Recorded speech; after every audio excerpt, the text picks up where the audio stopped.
जैसे ही भगवान कृष्ण ने द्वापर युग में जन्म लिया, नंद बाबा के घर बधाई देने वालों का तांता लग गया।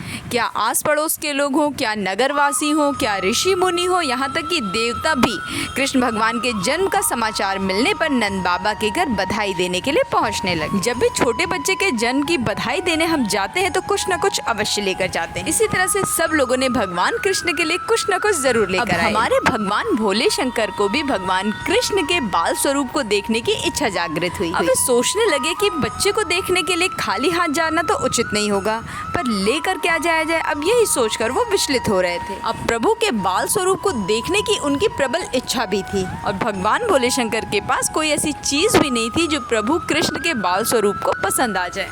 तब भगवान शिव को याद आया कि उनके पास महर्षि दधीच की हड्डियां पड़ी। आपको बताती चलूं कि महर्षि दधीच ने राक्षसों के विनाश के लिए अपने शरीर को दान कर दिया। और आपको एक जानकारी और देती हूँ कि इन्हीं की हड्डियों से सारंग, पिनाक और गांडीव नामक 3 धनुष और एक वज्र बनाया गया था। अर्जुन के पास जो धनुष था वो था गांडीव और पिनाक भगवान शिव का धनुष और पिनाक वही धनुष है जिसे भगवान श्री राम माता सीता को अपनी पत्नी के रूप में जीतने के लिए भंग करते हैं। और सारंग भगवान विष्णु का धनुष है। इसका उच्चारण लोग शारंग या सारंग के रूप में करते हैं, परंतु सही शब्द शारडंग है। अब भगवान शिव ने दधीच की हड्डी को हाथ में लेते हुए सोचे कि आखिर इससे मैं क्या बनाऊं जो बाल स्वरूप भगवान कृष्ण को पसंद आ जाए। फिर भगवान शिव ने अपनी माया से एक अनुपम और एक सुंदर सी बांसुरी तैयार की। उसके बाद वो बहुत ही उतावले होकर पहुंच गए नंद बाबा के घर और भगवान कृष्ण के बाल स्वरूप को देखकर वो सब कुछ भूल बैठे। फिर भगवान शिव ने बाल गोपाल को एक सुंदर सी बांसुरी भेंट की और भगवान कृष्ण से कहा कि इसे मेरा आशीर्वाद समझकर हमेशा अपने पास रखना।